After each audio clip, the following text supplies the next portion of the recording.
दुखान अपने कमरे में आकर पहले वो जार जिसमें छिपकलियाँ थी उन्हें अपनी अलमारी में रखता है। पता नहीं कहाँ से ले आया था इतनी छिपकलियाँ। और फिर अपने कपड़े निकाल कर वॉशरूम की तरफ जाता है। कुछ ही मिनट में ढीली शर्ट और ट्राउज़र में बाहर आता है। वो आकर अपने कमरे का हीटर चलाता बेड पर आकर बैठता है और दराज से एक सिगरेट निकालता उसे अपने होठों पर लगाता है, मगर जब लाइटर ढूंढता है तो उसे कहीं नहीं मिलता। यार, लाइटर तो ऊपर ही है। वो कुछ सोचकर बाहर की तरफ जाता है। सीढ़ियाँ चढ़ता ऊपर पहुंचकर जहां वो बैठा था वहां से लाइटर उठाता, एक नज़र छत पर डालता, नीचे की तरफ आता। उसे सोहा नहीं दिखी थी क्योंकि वहां बेहोश पड़ी थी। वो बिल्कुल नीली पड़ी थी। छत पर पानी जमा होने की वजह से उसे नजर नहीं आई। वो अपने कमरे में आता, सिगरेट जलाकर लबों से लगाता, सोहा के बारे में सोचता है। जिनसे मोहब्बत हो उनसे नफरत नहीं की जा सकती। सोहा की बात याद करके वो हंस देता है। तुम्हें नफरत तो होंगी एक दिन मुझसे सोहा, और तब मुझे तकलीफ देने में ज़्यादा मज़ा आएगा। वो यही सोचते हुए सिगरेट को एस्ट्रे में फेंकता, कंफर्टर ओढ़े लेट जाता है, इस बात से अनजान कि जिसे वो अभी सज़ा देकर आया था वो अभी तक वहीं सज़ा काट रही है। बानो, जाके ज़रा छत साफ कर दे। रात बारिश बहुत हुई थी, सारी छत गंदी हो गई होगी। दादी अपने तख्त पर बैठी बानो को हुक्म देती है, जिस पर वो इस्बात में सर हिलाती ऊपर की तरफ जाती है। अस्सलाम वालेकुम दादी, कैसी हैं आप? दुखान ऊपर से पैंट कोट पहनने नीचे आता हुआ दादी से कहता है। वालेकुम अस्सलाम, मैं तो ठीक हूँ, तू बता कहाँ जा रहा है तैयार शैयार होके? दादी गौर से देख कर थोड़ी पर हाथ रख के पूछती है। दादी, लाहौर जा रहा हूँ, इधर आने से बहुत काम बढ़ जाता है। तो फिर आया ही मत कर, आता है और जाने की लगी रहती है। दादी माँ मुंह बनाकर कहती है। तो वो मुस्कुरा देता है। तौबा है, इतनी कीचड़ होगी, अकेले तो साफ नहीं होगी, सोहा को साथ लगाना पड़ेगा। बानो भी छत को देखती हुई कहती, नीचे आने के लिए मुड़ती है कि उनकी नज़र एकदम एक कोने पे जाकर रुक जाती है। ये क्या है? वो आगे आकर देखती है तो सोहा को देखकर उनकी आंखें बड़ी हो जाती है। सोहा, सोहा तो ठीक है ना सोहा? सोहा, उठना। दादी, बड़े साहब जी, जल्दी ऊपर आए, बानो भी कहती और जोर से आवाजें लगाती। इसे क्या हुआ? दादी बानो की आवाज़ सुनकर खड़ी होती है तो दुखान भी माथे पे बढ़ डाले ऊपर की तरफ जाता है, जबकि अहद ऊपर अपने कमरे के सामने ही होता है। तो बानो की आवाज़ सुनकर फौरन ऊपर की तरफ भागता है। क्या हुआ बानो भी? यूं अहद ऊपर आकर बानी भी से पूछता ही है कि नज़र सोहा पर जाती है तो हैरान रह जाता है, जो बेहोश पड़ी थी। क्या हुआ? आवाज़ क्यों लगाई? दुखान भी ऊपर आकर कहता है तो बानू भी सोहा का सर अपनी गोद में ले उसका गाल को थपथपा रही होती है। वो जो आ रहा होता है सोहा को देखकर वहीं रुक जाता है। ये यहाँ क्या कर रही है? सोहा, सोहा उठो। आहत फिक्रमंदी से उस पर झुककर उसे उठाता है। पीछे हटो तुम। सोहा उठो, सोहा आंखें खोलो। दुखान आहत की शर्ट को पीछे से खींचकर उसे सोहा से दूर करता खुद उसके पास बैठा है। इसे नीचे लेकर चलो और तुम डॉक्टर को फ़ोन करो। दु, दुखान बानू भी और जोहा की तरफ इशारा करे कहता है और फिर अहद से कहता है, खुद ही कर लो। अहद गुस्से से कहता नीचे की तरफ जाता है और दुखान गुस्से से उसे देखकर मोबाइल निकालता है, जबकि जोहा बानू बीबी और रुखसाना सोहा को उठाए नीचे की तरफ ले जा रहे थे। अल्लाह जाने कब से बेचारी बेहोश थी, दादी कहती है, और दुखान के हाथ मोबाइल पर नंबर मिलाते हुए रुक से जाते हैं। सब इस वक्त सोहा के कमरे में मौजूद थे और इंतज़ार कर रहे थे कि डॉक्टर क्या जवाब देता है, जो उसे चेक करने में लगा हुआ था। डॉक्टर कभी उसकी कलाई पकड़कर नब्ज़ चेक करता है तो कभी कान में आला लगा उसकी दिल की धड़कन चेक करता है। और दुखान, जो कब से उसे यूं करता देख रहा था, गुस्से से आगे आए उसके कान से आला हटाता है, जिस पर बेचारा डॉक्टर चौंक कर उसे देखता है। कितनी बार तुमने इसका हाथ पकड़कर चेक किया? कितनी बार दिल की धड़कन चेक करोगे? दिख नहीं रहा वो सांस ले रही है, दुखान सख्त लहजे में कहता है, जिस पर डॉक्टर भी गुस्से से खड़ा होता है और घर वाले दुखान की हरकत पर बस माथे पर हाथ मार के रह जाते हैं। मिस्टर दुखान, डॉक्टर आप है या मैं? तो डॉक्टर हो तो क्या किसी का भी हाथ पकड़ लोगे? दुखान भी वैसे ही जवाब देता है। उसे कहाँ अच्छा लगा था सोहा का यूं हाथ पकड़ना। दुखान, पागल तो नहीं हो? हटो, इन्हें देखने दो, दादी उसे पीछे करते हुए कहती है, जिस पर खूंखार नज़रों से डॉक्टर को देखता है।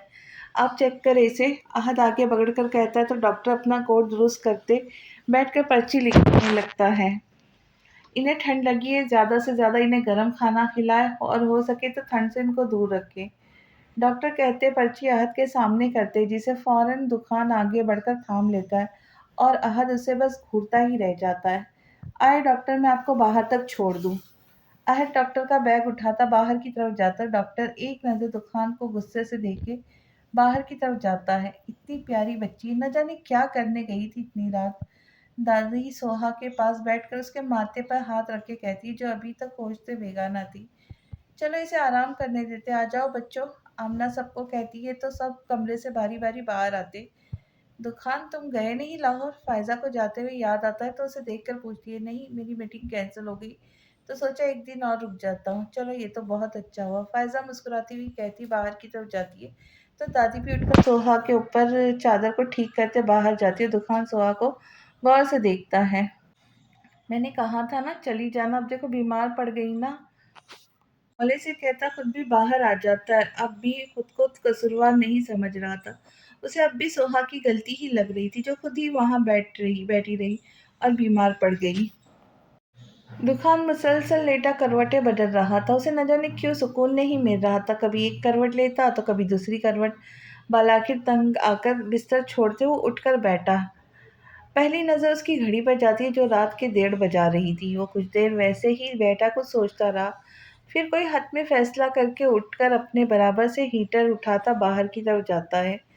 वो सोहा के कमरे के सामने खड़े निचले लब को होठों में दबाए सोचता है कि अंदर जाए या नहीं। फिर कुछ सोचकर दरवाज़ा खोले अंदर दाखिल हो जाता है और अंदर आकर दरवाज़ा बंद करके सोहा की तरफ बढ़ता है। वो पहले तो उसे देखता रहता जो कंफर्टर में भी सिकड़ी पड़ी होले होले काँप रही थी।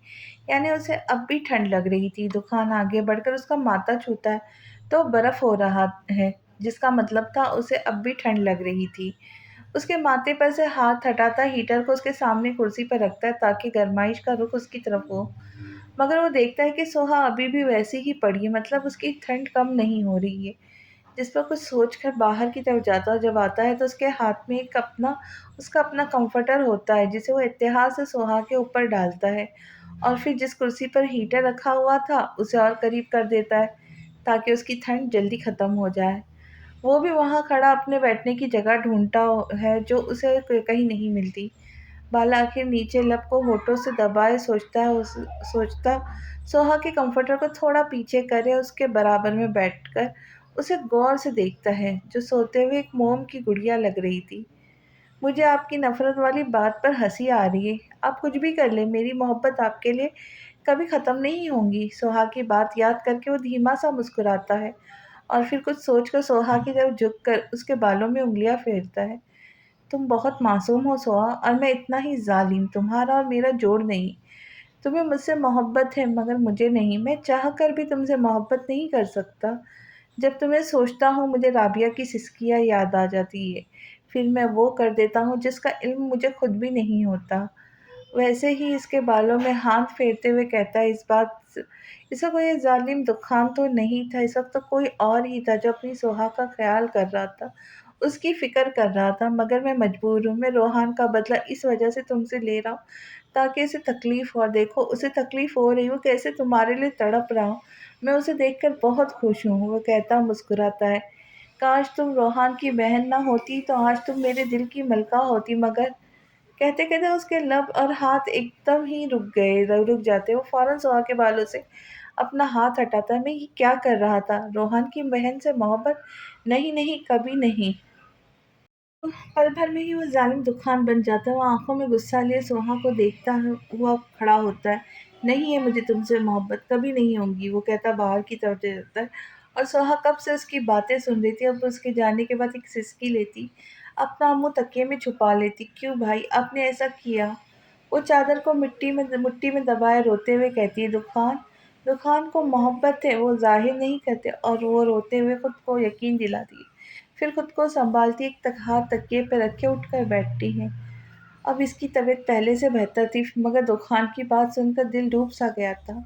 वो अपने आँसू साफ करती है मगर नज़र खुद पर ओढ़े कम्फ़र्टर पे जाती थी। दुखान अभी उसे उड़ा कर गया था। वो कम्फ़र्टर को एक कोने को हाथ में पकड़कर अपनी नाक के पास लेकर जाती जिसमें दुखान की खुशबू बसी थी।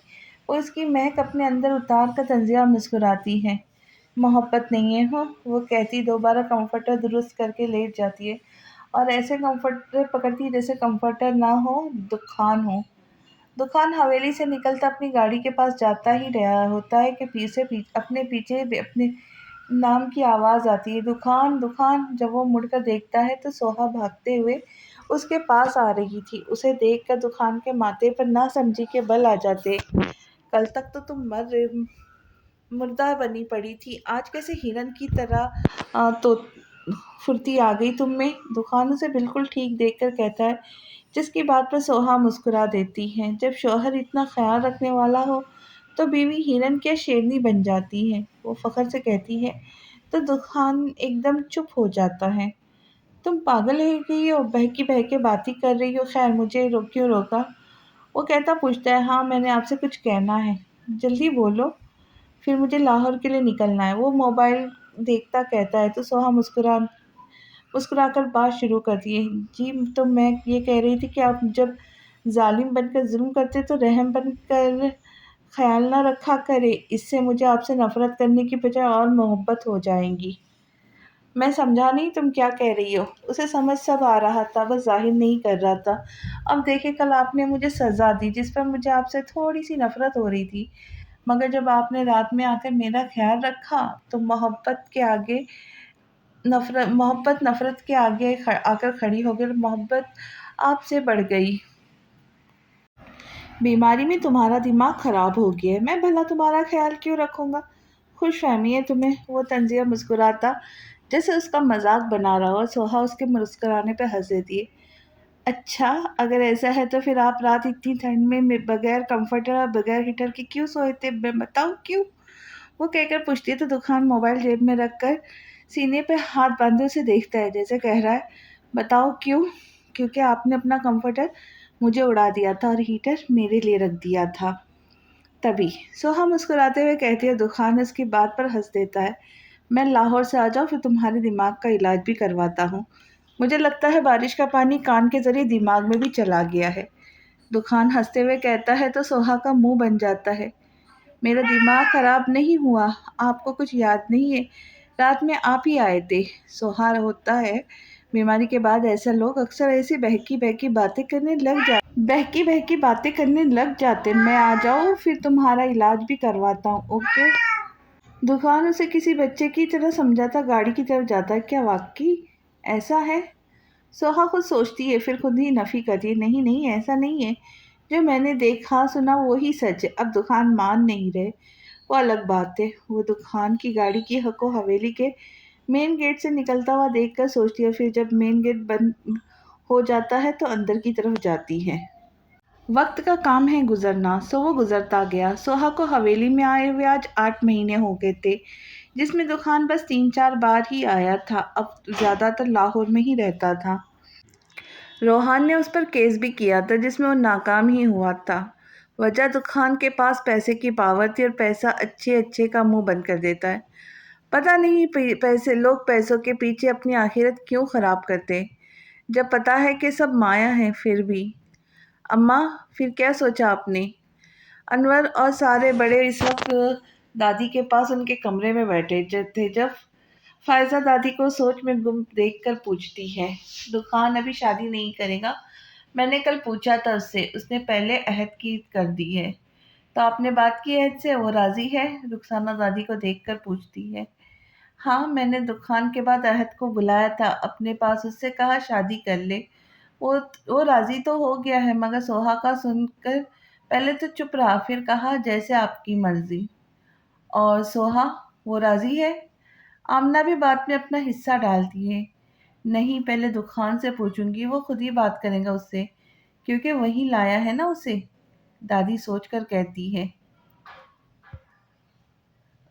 तो आप बात कर ले उससे, क्या कहता है वो? एजाज फौरन कहते हैं तो दादी जज्बात में सर हिलाती है, जिसमें अनवर दुकान का नंबर मिलाकर दादी को देते हैं।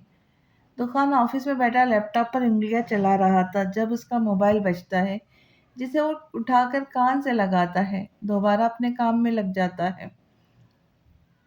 दुकान मसरूफ है क्या बेटा? दादी की आवाज़ मोबाइल में से गूंजती है। नहीं, आप कहे क्या बात है? वो मसरूफ सा ही कहता है।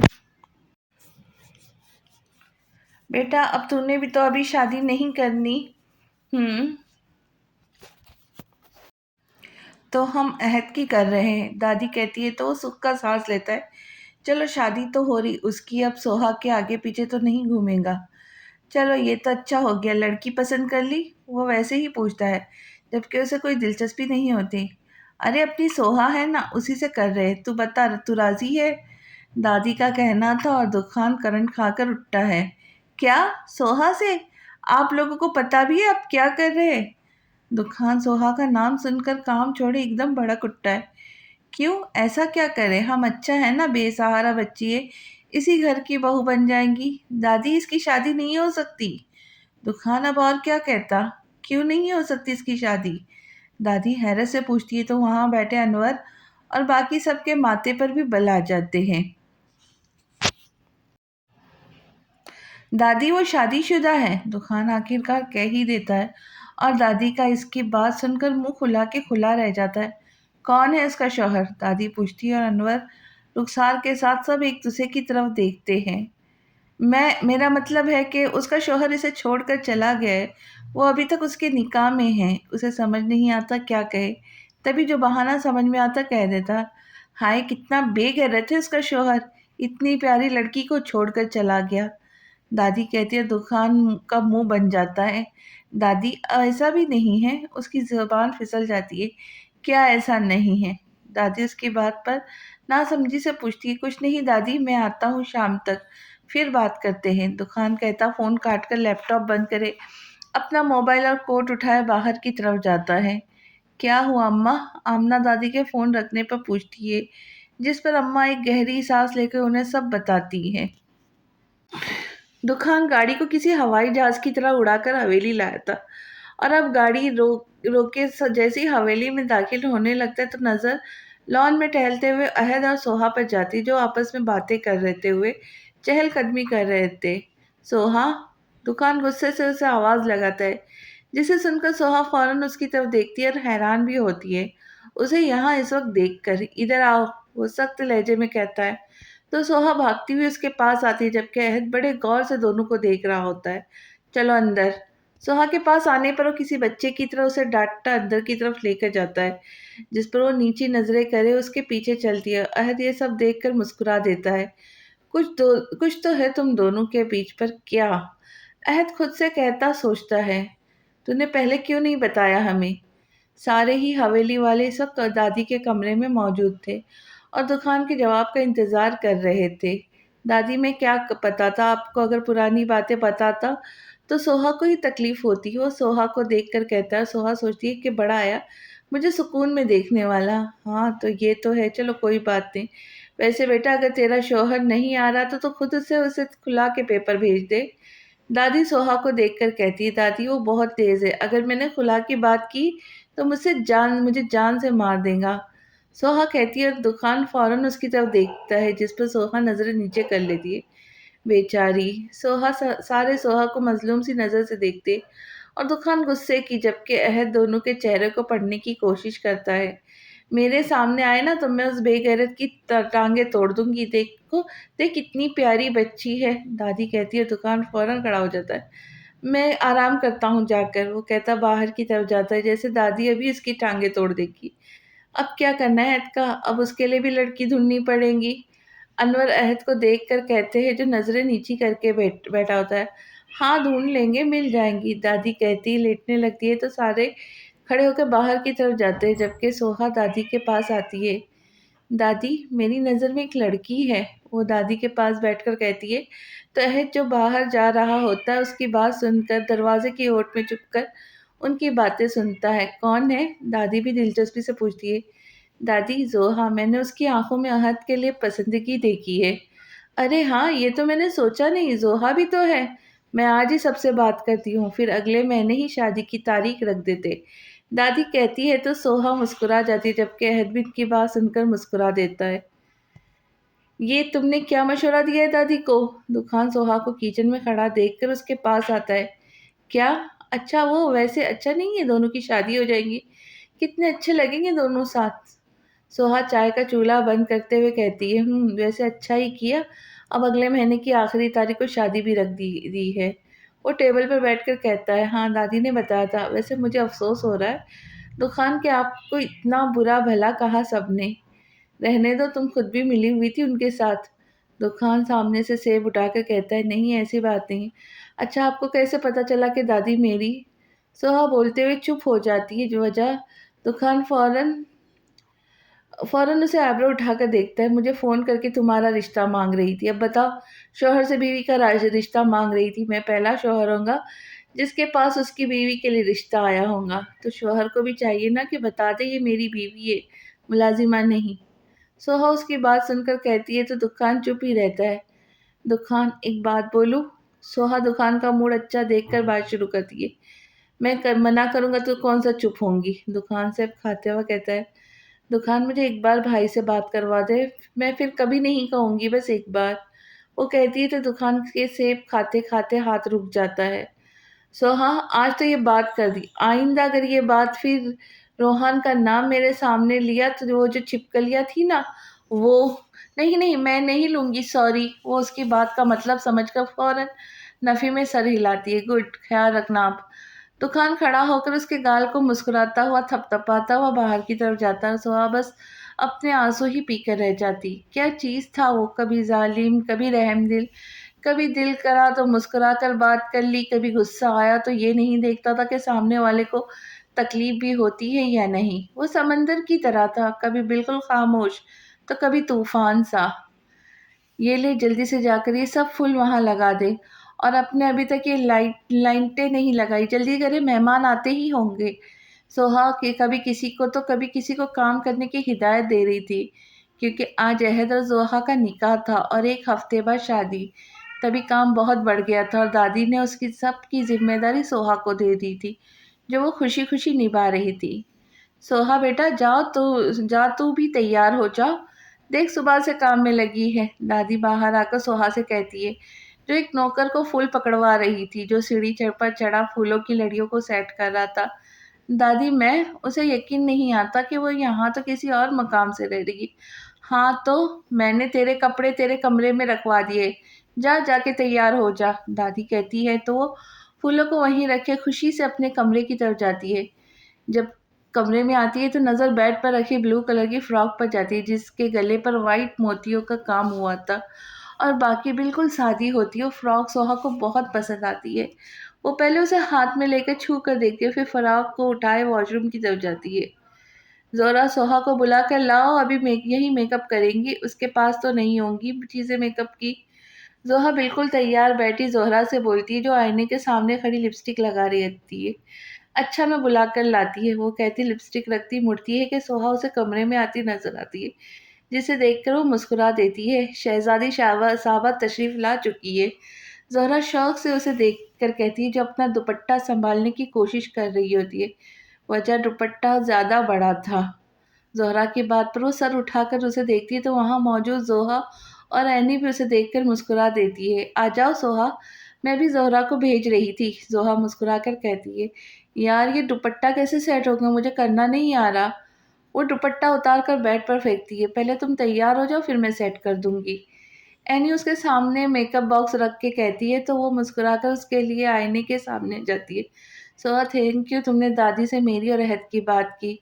जोहा कहती है, इसमें थैंक यू वाली कौन सी बात है, मुझे तुम दोनों साथ अच्छे लगते थे, तभी मैंने कह दिया। वो चेहरे पर क्रीम लगाते हुए कहती है, तुम बहुत अच्छी हो सोहा। वो मुस्कुराते हुए कहती है तो सोहा भी मुस्कुरा देती है। और तुम्हारे साथ ये हवेली वाले भी बहुत अच्छे हैं, जिन्होंने मुझे कभी मुलाजिमा नहीं समझा। तुम मुलाजिमा नहीं हो, तुम हमारे घर की फ़र्द हो। अच्छा चलो, मुझे तैयार होने दो, फिर आज रात ढोलकी भी तो रखी है ना। तुम्हें पता है मुझे सबसे ज़्यादा ढोलकी पसंद है, मुझे बहुत से गाने आते हैं। वो खुशी से कहती है, फिर तो बहुत मज़ा आने वाला है। हाँ, बहुत ज़्यादा। सोहा कहती सुरमा अपनी आंखों में लगाती है। ये दुकान कहाँ रह गया, बोला भी था कि वक्त से पहले पहुंच जाना। अब देखो इतनी देर हो गई अभी तक नहीं आया। अनवर मोबाइल पर बार बार उसका नंबर मिलाते हुए कहते, जो उठा ही नहीं रहा होता है। आ जाएगा वो, जमीश को भी लेने गया था, वो आता ही होगा, दादी जोहा और अहद के बीच में बैठी कहती है। सभी बस दुकान का ही इंतज़ार कर रहे थे जो आकर ही नहीं दे रहा था। अब जब वो आएगा तभी निकाह भी शुरू करना था। आप निकाह पढ़ाए मौलवी साहब, उसने नहीं आना, अनवर तंग आकर कह ही देते। जिस पर मौलवी निकाह के कलमात पढ़कर ज़ोहा और अहद से बारी बारी पूछते, जिस पर वो दोनों राज़ी खुशी कबूल कहकर निकाह के पाक बंधन में बंध जाते। मुबारक हो बहुत ज़्यादा, सोहा निकाह के बाद दोनों की तरफ झुककर बोलती है, जिस पर दोनों ही खुशदिली से जवाब देते हैं, ये क्या निकाह हो भी गया, मेरा इंतज़ार तो कर लेते। दुकान सबको गले मिलता देख गुस्से से आकर कहता है, जिस पर सबकी मुस्कुराहट पल भर में ही गायब हो जाती। बहुत गलत बात है चाचू, आपको पता है दुकान इतनी स्पीड में गाड़ी चला कर लाया है। दुकान के साथ आई हुई लड़की भी आगे बढ़कर अफसोस से कहती है, जिस पर सोहा उस लड़की को गौर से देखती है जिसने पिंक कलर की शलवार कमीज पर हैवी काम वाला दुपट्टा लिया हुआ था, जिसमें बहुत ही प्यारी लग रही थी। चलो बेटा कोई नहीं, आज रात ढोल की वहाँ एंजॉय कर लेना। अनवर आगे बढ़कर उस लड़की के सर पर हाथ रख कर कहते, जिस पर वो मुस्कुराकर इस में सर हिलाती है, जबकि दुकान सबको गुस्से से देखकर वहाँ से चला जाता है। आप लोग परेशान ना हो, मैं देखती हूँ इसे, जमीश कहती दुकान के पीछे जाती है। और सोहा को बहुत अजीब लगता है इस लड़की का दुकान के पीछे जाना। जा ये कौन है? सोहा अपने बराबर में खड़ी एनी से पूछती। ये जमीश है, मेरे बाबा के कज़न की बेटी, मतलब हमारी भी कज़न हुई। ये दिल की बहुत अच्छी है और दुकान भाई की बहुत अच्छी दोस्त है, एनी बताती है। और सोहा फौरन उसे अंदर की तरफ जाती। सोहा वो जाती है कि दादी की आवाज़ पर मुड़कर उन्हें देखती है। बेटा दुकान और जमीश के लिए खाना लगवा देती, अभी जमीश भी है तो वो भी खा लेगा। दादी की बात सुनकर गुस्सा जब्त करे इस बात में सर हिलाती है, पहले किचन की तरफ जाती है, फिर वहाँ से दोनों के लिए खाना लेकर दुकान के कमरे की तरफ, जबकि उसे गुस्से के साथ रोना भी आ रहा था।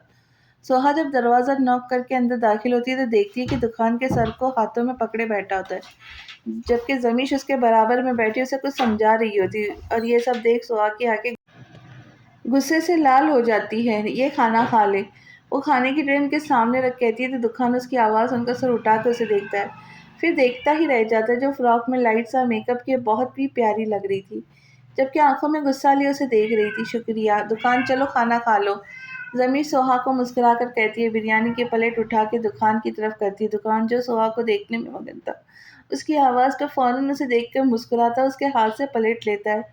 कुछ चार चाहिए हो तो बानूबी को आवाज़ लगा दीजिएगा, सोहा कहती बाहर की तरफ जाती, जबकि उसकी आवाज़ सुनकर दुकान अंदाज़ा लगा चुका था कि रोते हुए गई है। ये तुम खा लो, मैं नीचे जाता हूँ, ढोलकी शुरू होने वाली है। दुकान उसे कहता सोहा के पीछे जाता है। सोहा, वो जब आता है तो सोहा किचन में बैठी रो रही होती है। उसे पता नहीं हो उसे सोहा का रोना इतना बुरा क्यों लग रहा है। खैर वो चलता उसके पास आता है। सोहा मुझे कॉफ़ी बना दो, दुकान उसे कहता तो आंसू साफ कर खड़ी होती है। ये एक काम करो, रहने दो, मैं जमीश को कह देता हूँ, वो बहुत अच्छी बनाती है। वो कहता है तो सोहा जो कप निकाल रही थी उसकी बात सुनकर जोर से कप को वापस रखे बाहर की तरफ जाती है, जिस पर दुकान हंस देता है, जेलेसी। वो कहता खुद उसके पीछे जाता है। अच्छा अब सोहा गाना गाएंगी, चलो सोहा अब तुम्हारी बारी। अहद सबको चुप करता है। सोहा से कहता है तुम मुस्कुरा देती है। नहीं मैं नहीं, वो कहती है कि उसे दुखाना जमीश अंदर से आते दिखाई देती है, जिस पर वो मैं गाऊंगी, चलो शुरू करते हैं। सोहा सब भूलकर दुकान को दिखाने के लिए एनी से ढोल लेकर उसे बजाते हुए गाना शुरू कर देती है। दुकान जो जमीश से बातों में लगा हुआ था, सोहा की आवाज़ और गाने के अल्फाज सुनकर मुस्कुराता उसके पास आता है। न छेड़ो हमें, हम सताए हुए हैं, बहुत जख्म सीने पे खाए हुए हैं, सितमगर हो तुम खूब पहचानते हैं, तुम्हारी अदा हम जानते हैं। सोहा के बोल सुनकर दुकान बैठकर उसे देखकर एक आईब्रो उठाता है, जिसे कह रहा हो अच्छा, और दगाबाज हो तुम, सितम ढाने वाले, फरीबे मोहब्बत में उलझाने वाले। सोहा तो ऐसे लग रहा था गाने के जरिए अपने दिल का हाल बना बयान कर रही हो। नखान को तो इस वक्त यही लग रहा था, जिस पर उसे मसनूई गुस्से से देखता है। और सोहा एक नज़र उसे देखकर एनी को देखती है। ये रंगीन कहानी तुम ही को मुबारक, तुम्हारी जवानी तुम ही को मुबारक, ये वो लाइन दुकान को जमीश के साथ बैठा देखकर कहती है, जिसका मतलब समझ कर दुकान माथे पे बल डाले उसे घूरता है, जिस पर वो हमारी तरफ से निगाहें हटा लो, हमें जिंदा रहने दो ए हुस्ने वालो। सोहा की बात सुनकर उसे हंसी आती, जिसे वो बहुत जल्द छुपा लेता है। अच्छा बस अब मेरी सुनो, दुकान सोहा को आगे गाना देखकर रोककर अपना गला खंगार करता है। अरे वाह! दुखान दुर्रानी भी गाना गाएँगे, फिर तो मज़ा आ जाएगा। ज़ोहा उसे देखकर तालियाँ बजाते हुए कहती है। तो सोहा भी उसे गौर से देखकर तंजिया मुस्कुराती जैसे कह रही हो मेरी नकल चोर। संभालो ज़रा अपना आँचल गुलाबी। संभालो ज़रा अपना आँचल गुलाबी। वो उसके दुपट्टे की तरफ इशारा करता है जिस पर अहद बैठा होता है। दुकान के अल्फाज और नज़रों को देखकर वो फौरन अहद के नीचे से अपना दुपट्टा निकालती है। दिखाओ ना हंस हंस के आंखें शराबी, सुलूक उनका दुनिया में अच्छा नहीं है, हसीनों पे हमको भरोसा नहीं है, उठाते हैं नजरें तो गिरती है बिजलियाँ, अदा जो भी निकली कयामत ही निकली। दुकान की बात सुनकर सोहा के लब धर से धीरे से मुस्कुराते हैं। जहाँ तुमने चेहरे से आंचल हटाया, वहाँ अब अहले दिल का तमाशा बनाया। दुकान जमीश को देखकर कहता है जिस पर सोहा गुस्से से उसे घूरती है। खुदा के लिए हम पे डोरे न डालो। ये लाइन वो सोहा को देखकर कहता है जिस पर सोहा का मुंह हैरानी से खुल जाता है जैसे कह रही हो डोरे डाल रही हूँ। और फिर दुकान एक आंख विंक करके एक और लाइन कहता है हमें जिंदा रहने दो ए हुस्न वालो। दुकान गाना खत्म करके सर को थोड़ा सा खम करता हुआ जैसे दाद वसूल करता है। कमाल कर दिया यार, पहली बार मैंने तेरे मुंह से गाना सुना है। ये कहीं जमीश के आने से तो नहीं हुआ? अहद कहता है तो जमीश हौले से मुस्कुराती है जबकि दुकान के लब मुस्कुराते हुए सिकुड़ जाते हैं और वो सोहा की तरफ देखता है जो वहां से उठकर जा रही होती। नहीं ऐसी बात नहीं, बस वैसे ही दिल किया तो गा लिया। दुकान सोहा के जाने के बाद कहता है तो हद मुस्कुरा देता है। सोहा जल्दी तैयार हो जाओ, हमें अभी निकलना है। दुकान सोहा के कमरे में आके कहता है जो अपने बेड की चादर ठीक कर रही थी मगर उसके सवाल पर ना समझी से उसे देखती है। कहाँ जाना है? वो कहती है तो दुकान उसकी आंखों को देखकर बोलता हुआ चुप हो जाता है जो लाल और सूजी हुई होती। यानी वो पूरी रात रोती रही। तुम रोती रही थी रात को? नहीं। आप बताएं कहाँ जाना है? वो बगैर उसे देखकर कहती है लाहौर जाना है, तुम भी साथ चलो। मेरा क्या काम वहां पर? वो अब अलमारी से कुछ चीज निकाल रही थी। तुम्हें काम से ही लेके जा रहा हूँ, मैं नीचे तुम्हारा वेट कर रहा हूँ, आ जाना। वो बाहर जाते हुए कहता है सबको क्या बोलेंगे, कहाँ लेके जा रहे हैं?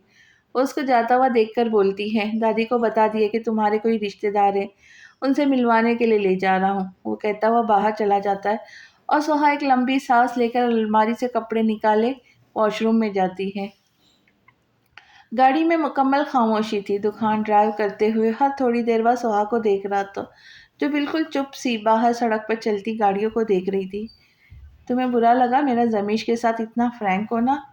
आखिरकार वही खामोशी को तोड़ता है। नहीं, मुझे क्यों बुरा लगेगा, वो आपकी होने वाली बीवी है। अच्छा है दोनों एक दूसरे को जान सकेंगे। वो एक नज़र उसे देखकर बाहर देख के कहती है। दुखान उसकी बात सुनकर हैरान सा हो जाता है। तुम्हें किसने बताया? जोहा ने। क्या कहा था उसने?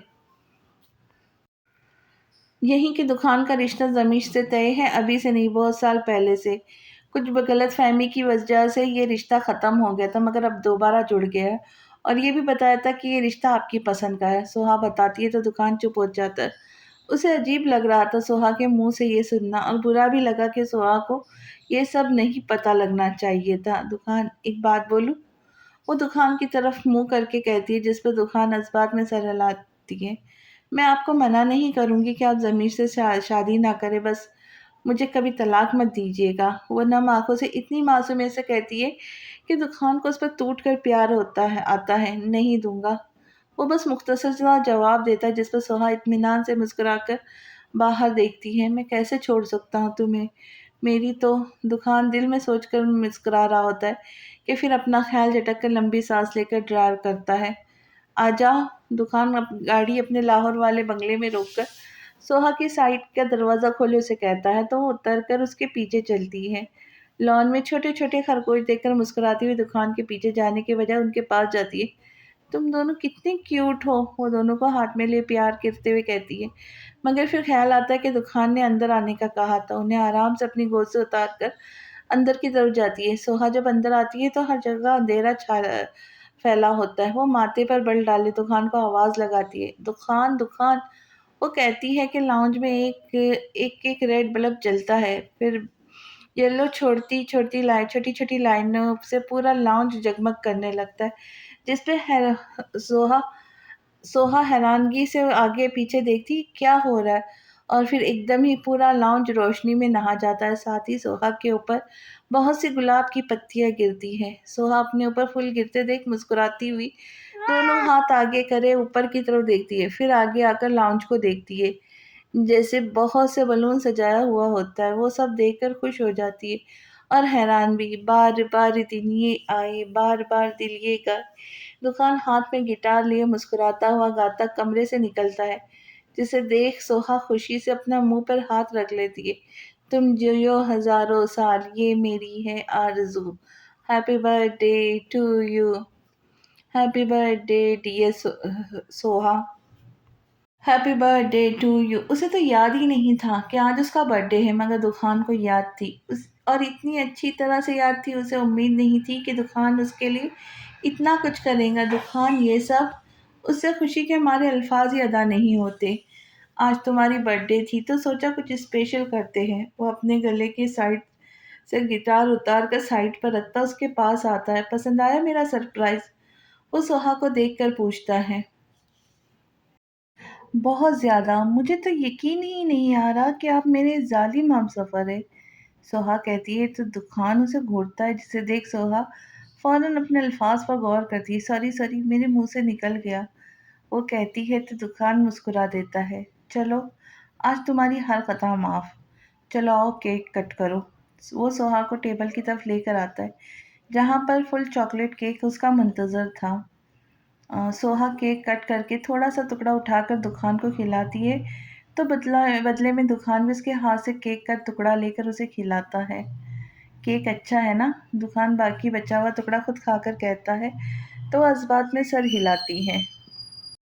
हल्की हल्की बारिश होकर अब रुक चुकी थी। सड़क मगर अब भी गीली थी, जिस पर दो हमसफर कदम से कदम मिलाकर चल रहे थे। लाहौर का मौसम अब बेहतर था। बारिश की वजह से गर्मी थोड़ी कम हो गई थी। मुझे तो याद भी नहीं था कि मेरे बर्थडे है।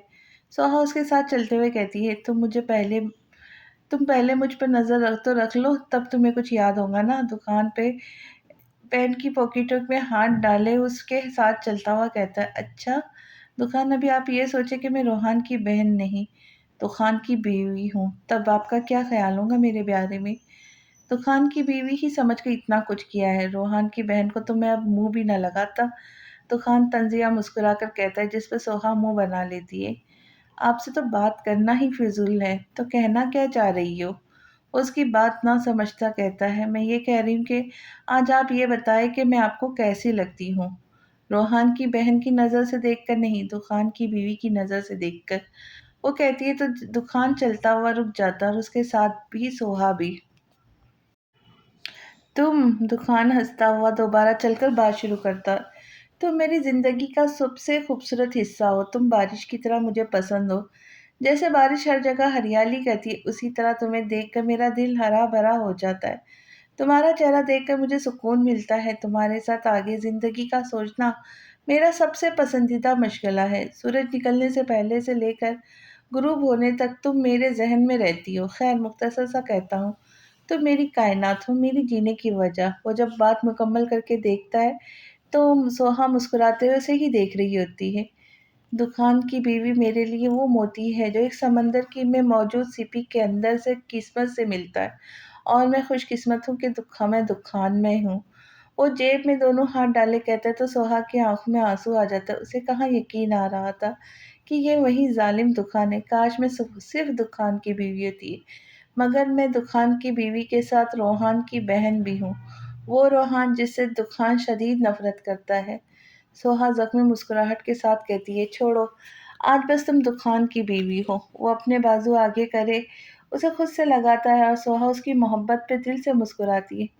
आज तो लगता है चाँद मगरिब से निकला है। सोहा शरारत से कहती है, अपना मोहारा दुरुस्त करो, चाँद नहीं सूरज होता है। दुकान उसके गलत जुमले पर कहता है, मेरा मोहरा ठीक है, अभी रात है, तभी चाँद दिन होता है तो सूरज कहते हैं।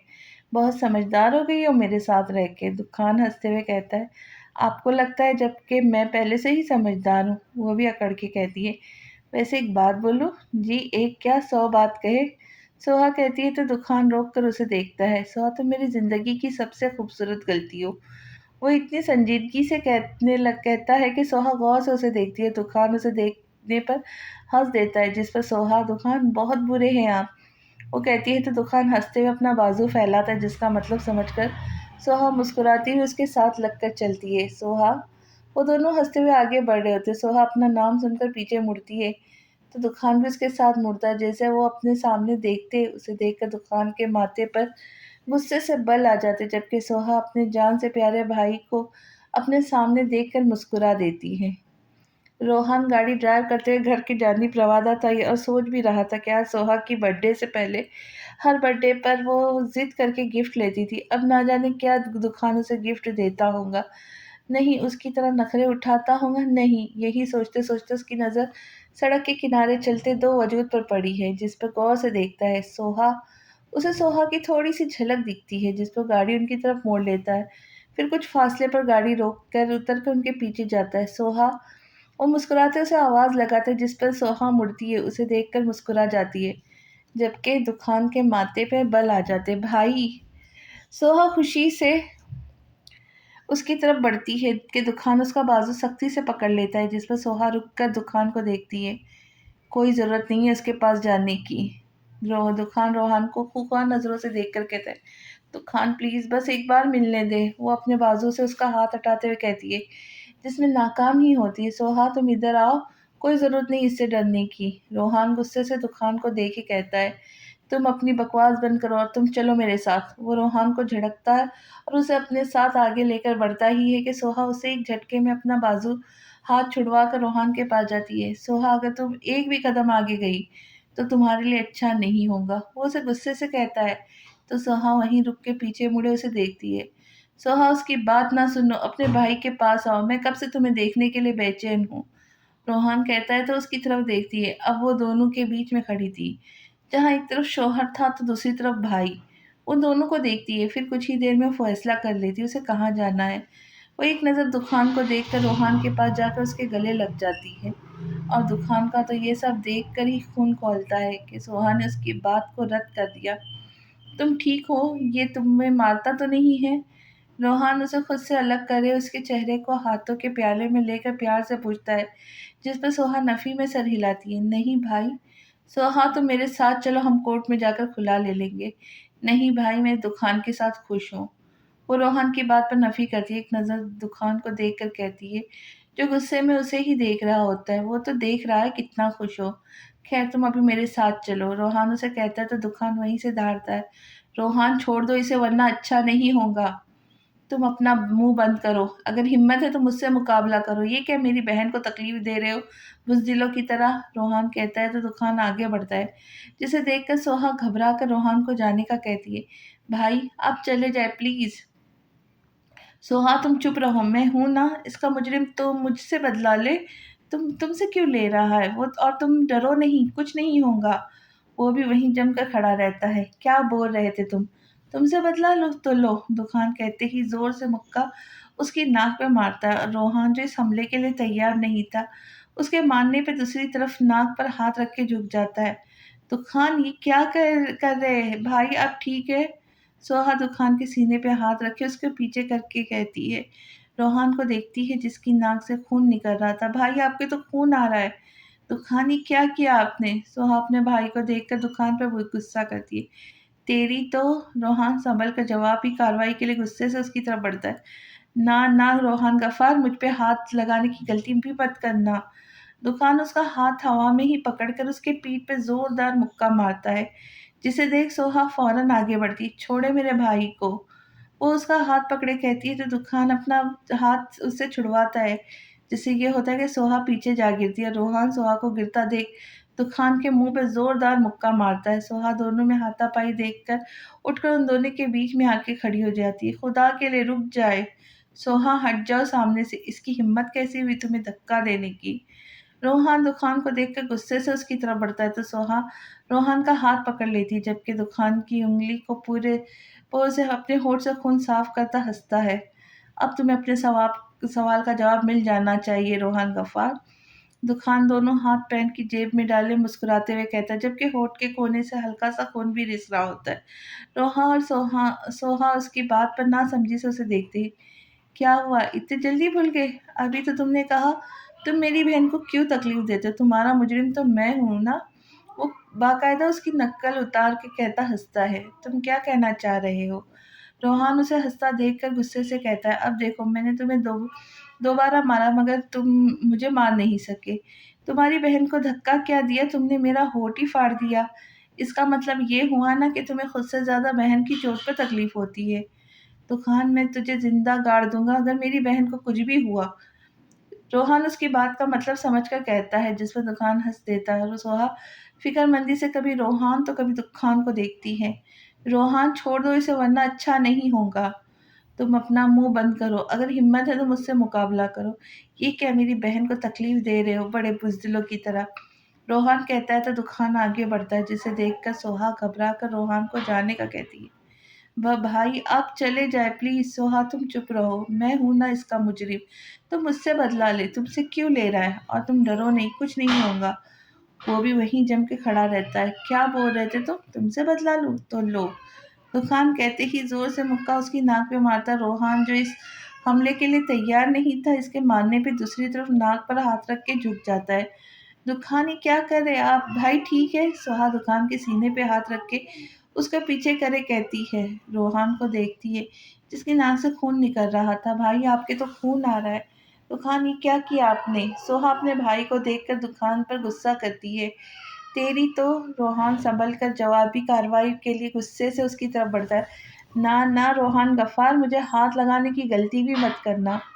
दुखान उसका हाथ हवा में ही पकड़कर उसके पेट पे जोरदार मुक्का मारता है, जिसे देखकर सोहा फौरन आगे बढ़ती है। छोड़े मेरे भाई को। वो उसका हाथ पकड़े कहती है तो दुखान अपना हाथ उससे छुड़वाता है, जिससे ये होता है कि सोहा पीछे जा गिरती है। रोहान सोहा को गिरता देख दुखान के मुंह पे जोरदार मुक्का मारता है। सोहा दोनों में हाथापाई बढ़ती देख उठकर उन दोनों के बीच में आके खड़ी हो जाती। खुदा के लिए रुक जाए।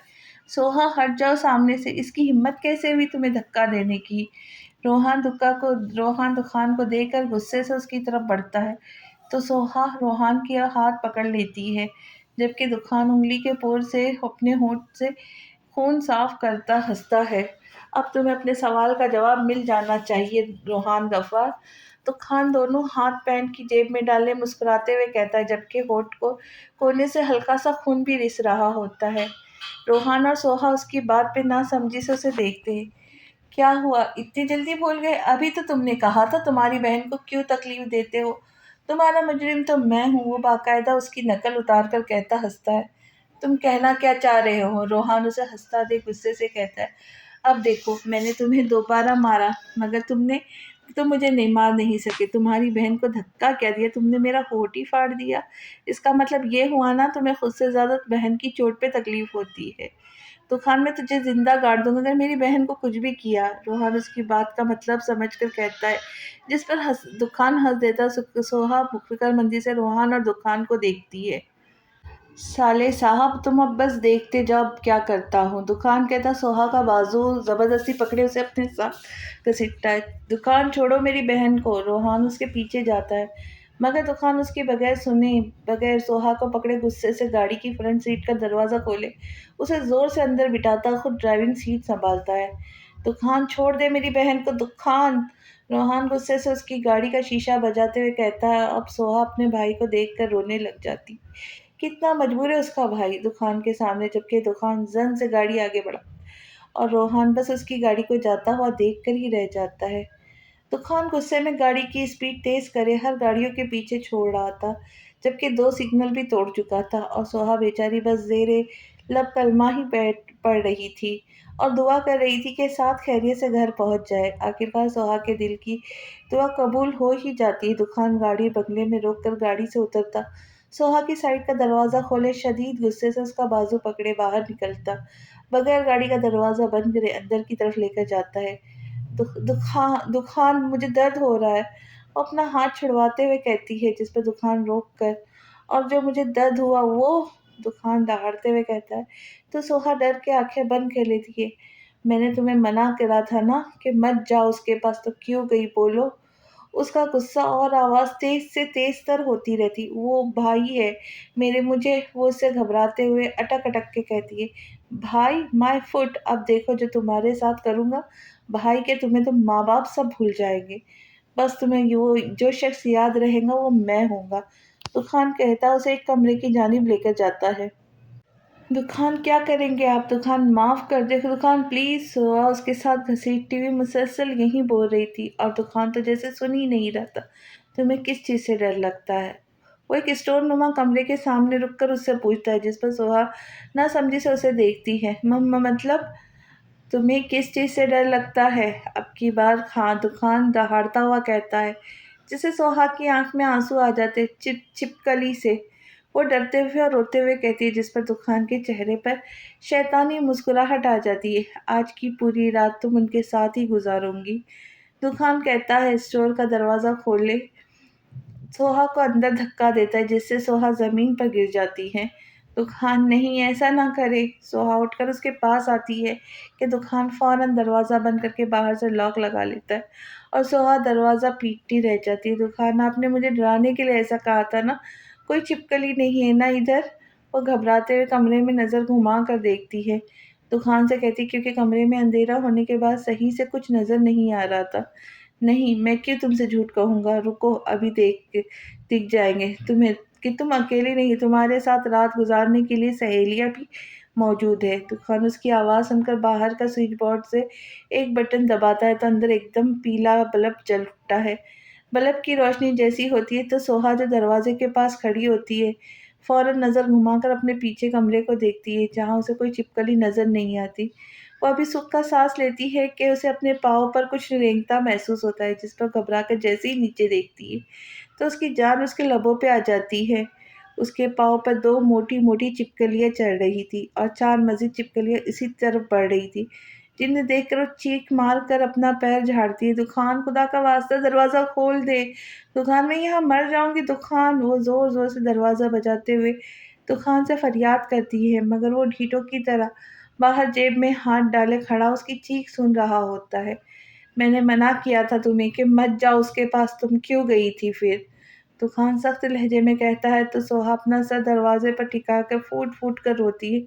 दुखान, दरवाज़ा खोल दे। उसकी नज़र दोबारा छिपकली पर जाती है तो दुखान को फिर कहती है, जिस पर दुखान बेज़ारी सा मुँह बनाकर वहाँ से हटकर लाउंज में लगे सोफ़े पे आके बैठ जाता है। प्लीज़ हट जाओ। सोहा रोते हुए साइड से एक डंडा उठाकर एक छिपकली को पीछे करती है, मगर वो पीछे होने की बजाय उस डंडे पे चढ़ने लगती है, जिस पर सोहा घबरा कर डंडा दूर फेंकती है। एक तो स्टोर भी इतना छोटा, ऊपर से इतना फालतू सामान, अब वो क्या करती? तभी उसे एक कोने पर उसे एक पुराना सोफ़ा दिखता है, जिसे देख सोहा वहाँ जाकर सोफ़े पे चढ़ के दोनों पाँव ऊपर करके सहम कर बैठ जाती है। सोहा की आवाज़ ना सुनता देख दुखान माथे पर बल डाले दरवाज़े की तरफ देखता है। सोहा अभी सुकून से बैठी होती कि सोफ़े में से एक चूहा निकलकर सोहा की गोद में आकर बैठता है, जिस पर सोहा की चीख बुलंद होती है। जिसे सुनकर दुखान दोबारा सोफ़े पर सिर टिकाकर बैठ जाता है। दुखान, प्लीज़ दरवाज़ा खोलें, यहाँ चूहे भी हैं। दुखान, अब कभी नहीं मिलूँगी भाई से, ना बात करूँगी प्लीज़। सोहा रोते हुए दरवाज़ा पीटते हुए उसे मिन्नत करती है, जिस पर दुखान कोई रद्द-ए-अमल दिए बगैर एक सिगरेट निकाल कर उसे होठों से लगाता लाइटर की मदद से जलाता है। दुखान, दुखान खोल दे दरवाज़ा, मुझे बहुत डर लग रहा है। सोहा छिपकलियों को देख कर कहती है, जिस पर दुखान एक कश लगाता हँस देता है। मैंने मना भी किया था आपको कि मत जाओ उसके पास, अब देखिए कितनी तकलीफ़ हो रही है आपको। कशिफ रोहान की नाक पर पेन ट्यूब लगाते हुए कहती है, वो ज़लील पता नहीं सोहा के साथ क्या करेगा। रोहन गुस्से से कशिफ का हाथ हटाकर कहता है, कुछ नहीं होगा सोहा को आप। कशिफ, अपनी बकवास बंद करो, तुम तो यही कहोगी ना, क्योंकि तुम्हारा कोई है जो नहीं। अगर तुम्हारा भी कोई बहन भाई होता तो मैं मेरे दर्द का महसूस होता। रोहान, कशिफ सदमे से कहती है, मुझे तुम पर यकीन नहीं आ रहा। मुझे पता है तुम्हें रबिया के बारे में ज़रूर कुछ पता है। रोहान उसे देखकर कहता है, रोहान आप मुझ पर शक कर रहे। कशिफ रोते हुए कहती है, मुझे शक नहीं यकीन है, इसके पीछे ज़रूर तुम्हारा हाथ है। रोहान, मामा बाबा आप लड़ रहे? कशिफ अभी रोहान को कुछ कहती है कि सफ़ा कमरे में आकर पूछती है, जिस पर रोहान एक नज़र कशिफ को देखकर सफ़ा के पास आता है। नहीं बेटा, हम लड़ नहीं रही। अब आप अभी तक सोई नहीं? वो कहता उससे पूछता है, नहीं बाबा, मुझे नींद नहीं आ रही थी, मैंने आप दोनों के साथ सोना है। सफ़ा कहती है तो रोहान मुस्कुराकर उसे गोद में उठाए बेड पर ले आता है। अब सो जाओ, मैं भी सो रहा हूँ। रोहान उसके साथ लेटकर कहता है, मामा आप नहीं सोएंगी? सफ़ा कशफ को देखकर कहती है जो बेड के साइड टेबल से चीज़ें समेट रही थी। नहीं बेटा, आपकी मामा अब अहमद के साथ सोया करेंगी। रोहान उसकी बात सुनकर कहता है, आंखें बंद कर लेता है और कशफ उसकी बात सुनकर अपने आंसू रोक के कमरे से बाहर चली जाती, जबकि सफ़ा अपने बाप को देखती है जो शायद सोने का नाटक कर रहा था। सूरज की हल्की हल्की लाली आसमान में फैल रही थी। वहीं चरिंद परिंद अपने रब की हम्दो सना में मसरूफ थे और उन्हीं में एक किस्म से हारी सोहा अभी तक कमरे में बंद थी, जबकि दुकान सोफे पे बैठा रात से मुसलसल सिगरेट फूंक रहा था। अभी भी वो एक सिगरेट खत्म करे दूसरी उठाने ही वाला था। उसे बाहर दरवाज़ा खटकाने की आवाज़ आती है, जिस पर वो ढीठ बैठा बैठा रहता है। अपनी सिगरेट उठाता, उसे जलाकर होठों से लगाता। रात में रोहान की मार की वजह से होठ पर खून अभी भी मौजूद था, जो अब जम चुका था। सारे मुलाजिम को उसने 2 दिन की छुट्टी दी थी, वजह ताकि सोहा की बर्थडे ने से अच्छे से सेलिब्रेट कर सके, मगर कल तो सारे मज़े का ही बेड़ा गर्क हो गया था। दुकान मोबाइल उठाता, टाइम देखता है तो सुबह के 7 बज रहे होते। वो कुछ सोचकर सिगरेट को एस्ट्रे में फूँक कर फटक कर खड़ा होता है, सोहा के कमरे की तरफ बढ़ता है। सोहा जो सहम कर कोने में बैठी थी, रात भर वो नहीं सोई थी, बस यही डर लगा था कि अगर वो सो गई तो छिपकलियाँ उसके ऊपर चढ़ जाएंगी। वो तो शुक्र था कि अभी तक कोई छिपकली उसके पास नहीं आ रही थी, वजह रात का एक टूटा हुआ अंडा उसे मिल गया था, जिसे उसने अपने सामने रख दिया था और छिपकली अंडे को देखकर करीब नहीं आती। वो अभी वैसे ही बैठी थी कि आराम से चीज़ की आवाज़ से दरवाज़ा खुलता है, जिस पर सोहा सर उठाकर देखती है तो रोशनी आँखों में पड़ने के बाद उसकी आँखें चुन्नी हो जाती है, जिस पर वो सामने हाथ रख के देखती है तो दुकान उसकी तरफ बढ़ रहा होता है, जिसे देखकर उसकी आँखों में खौफ आ जाता है। वो मज़ीद दीवार से लगकर बैठ जाती है। दुकान आता उसके सामने पंजों के बल बैठता, थोड़ी देर उसे देखता है, फिर उसके चेहरे पे आए बालों को उसके कान के पीछे करता है। कैसी गुज़री रात अपनी सहेलियों के साथ? वो नरम लहजे में पूछता है। तूफ़ान सुहाग की आवाज़ ही नहीं निकलती, रात भर चीख-चीख कर गला ही बैठ चुका था और अब बोलने पे तकलीफ़ हो रही थी, जो उसके चेहरे से भी नज़र आ रहा था। क्या हुआ? गले में दर्द है? किसने कहा था कि चीखूँ? वो उसके कान की बाली को पकड़ के देखते हुए कहता है, आपने अच्छा नहीं किया। वो बहुत मुश्किल से भारी आवाज़ में रोते हुए कहती है, तुमने कौन-सा अच्छा किया था मेरे साथ? मेरे मना करने के बावजूद अपने भाई के पास गई। किस किताब में लिखा है कि बहन अपने भाई से नहीं मिल सकती? वो गुस्से से उसके हाथ से कान से हटाकर कहती है, मेरी किताब में लिखा है, मेरी किताब में लिखा है सोहा रोहान से नहीं मिल सकती। वो दोबारा से उसके बालों में हाथ फेरता हुआ कहता है, आप खुदा नहीं हैं। तो मैंने कब कहा? मौज़ल्ला मैं खुदा हूँ। उसकी बात सुनकर गुस्से से उसके बालों में हाथ फेरता है, एकदम से उसके बालों को अपनी मुट्ठी में जकड़ लेता है और सोहा दर्द की शिद्दत से कर्रा उठती है। इस तरह की बातें मत किया करो, वरना तुम्हें जान से मार दूंगा, समझी? तूफान उसका चेहरा अपने सामने करके कहता है, ज़ोर से छोड़ता है, मैं बताऊँ सोहा तुम्हारे साथ मसला क्या है? वो उसकी तरफ उँगली करके कहता है, जो घबराते हुए दोनों हाथ अपने मुँह के सामने करी होती है, जिसे जैसे तूफ़ान उसे अभी मारेगा। तुम्हें मोहब्बत राज़ी नहीं है। कल मैंने तुम्हारे लिए क्या कुछ नहीं किया। तुम्हारे लिए अकेले ये सारा घर सजाया, सिर्फ़ तुम्हारे लिए। तुम्हारे लिए मैं खरगोश लेकर आया कि तुम खुश हो जाओगी। सोचा था कल हम अपनी नई ज़िंदगी शुरू करेंगे, सारे गिले-शिकवे मिटा के। अपनी पिछली सारी गलतियों को अपनी मोहब्बत के लम्स से दूर कर दूँगा, मगर वो कहता ज़ोर से सोहा के पीछे दीवार पर हाथ मारता है, जिस पर सोहा काँप जाती है। तुम्हें यकीन नहीं आ रहा ना? चलो मेरे साथ। तूफ़ान कहता उसके हाथ पकड़े अपने कमरे की तरफ लेकर जाता है। ये देखो मैंने तुम्हारे लिए सजाया था, सिर्फ़ तुम्हारे लिए।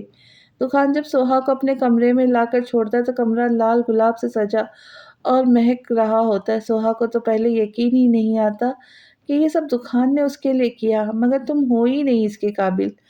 वो कहता बेड पर मौजूद गुलाब के फूलों से सजे बुके को उखाड़ कर नीचे फेंकता है और सोहा उसका गुस्सा देखकर पीछे की तरफ कदम बढ़ाती है।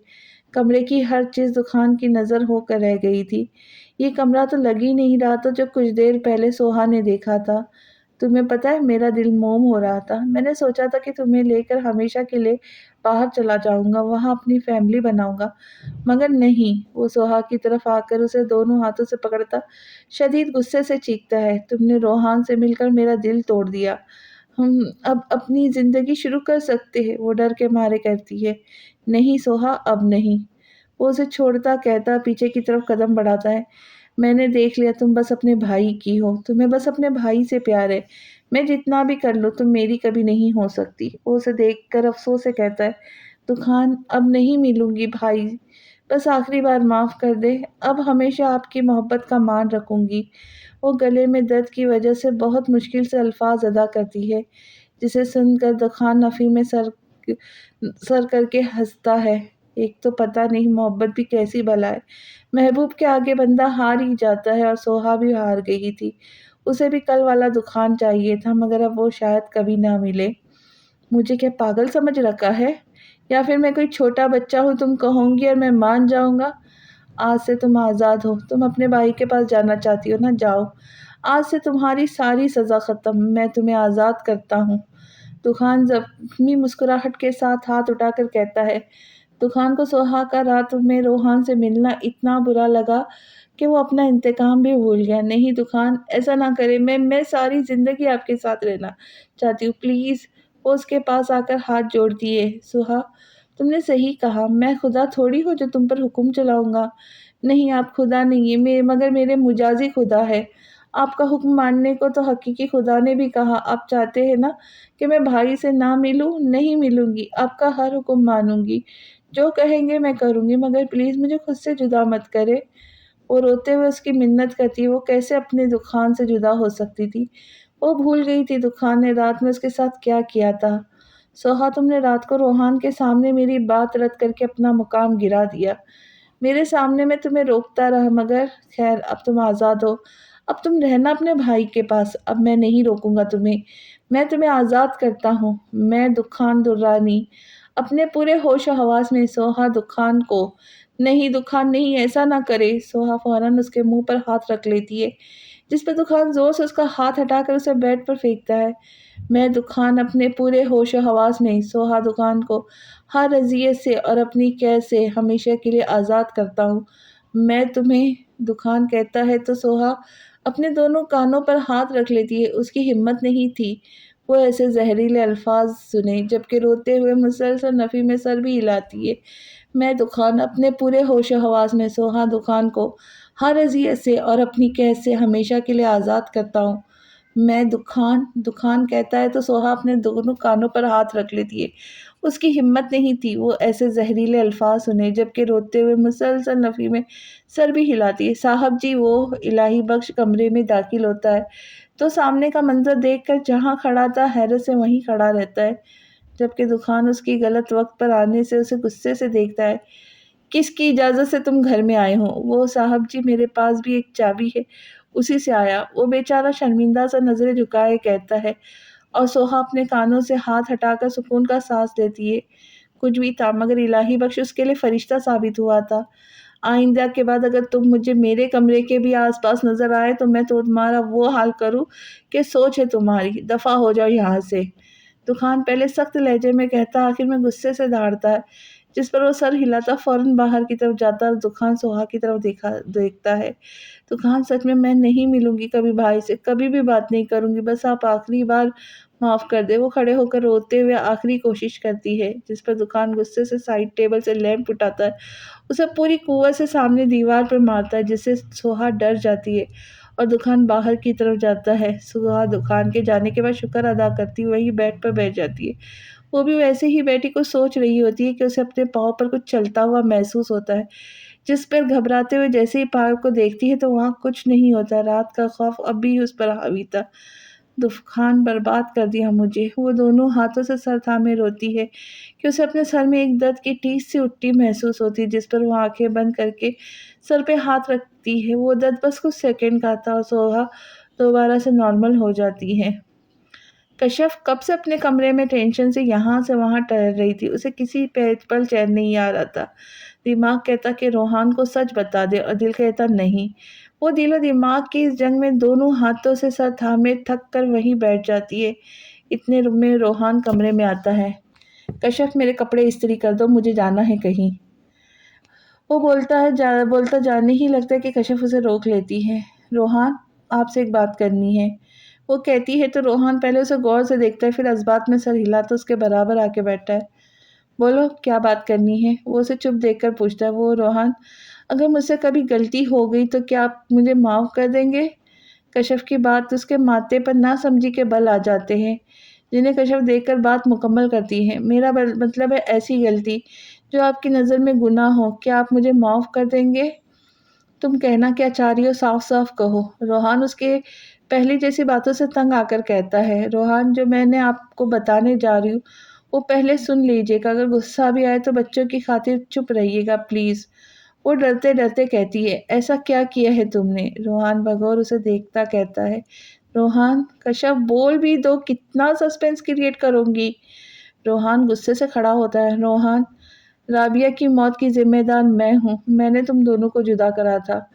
कश्यप सर झुकाए आँसू बहाती जबकि रोहान तो उसकी बात सुनकर सुन्न हो जाता है। क क क्या कहा तुमने? रोहान को जैसे यकीन नहीं आता। मैंने तुम दोनों को अलग करा था, मगर क्या किया था तुमने? रोहान अपना गुस्सा ज़ब्त करे सख्ती लहजे में पूछता है, जिस पर कश्यप थूक निगल के बताना शुरू करती है। उस रात जब राबिया मेरे घर आई थी तो जैसे-जैसे कश्यप बताती है, रोहान के चेहरे के नक्श बदलते रहते हैं। उसका गुस्सा तेज़ से तेज़ होता जाता है। मगर मैं गलत नहीं थी, मैंने बस ये चाहा था कि राबिया की बदनामी ना हो। अगर वो घर से भाग जाती तो उसके घरवाले उसके साथ तुम्हें भी मार देते। मैंने बस 2 खानदानों की इज़्ज़त के लिए चटाख। कश्यप की पूरी बात सुने बगैर रोहान ज़ोर से उसके मुँह पर थप्पड़ मार देता है। थप्पड़ इतनी ज़ोर का था कि कश्यप एक तरफ को झुक जाती है और जब रोहान को देखती है तो आँखों में बेयकीनी सी होती है। उसे कहाँ उम्मीद थी इस थप्पड़ की? कश्यप तुम्हें अंदाज़ा भी है? तुमने क्या किया? तुमने 2 खानदानों की इज़्ज़त तो रख ली, मगर तुमने 5 लोगों की ज़िंदगी तबाह कर दी।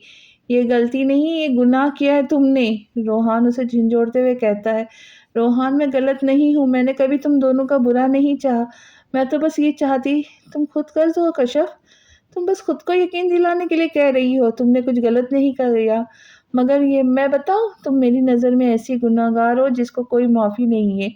ना ही दुनिया में ना आखिरत में। रोहान का बस नहीं चलता कि कश्यप को जान से मार दे। तुम्हारी गलती की सज़ा मेरी बहन काट रही है, वो अज़ियत में है, तुम यहाँ सुकून से रह रही हो।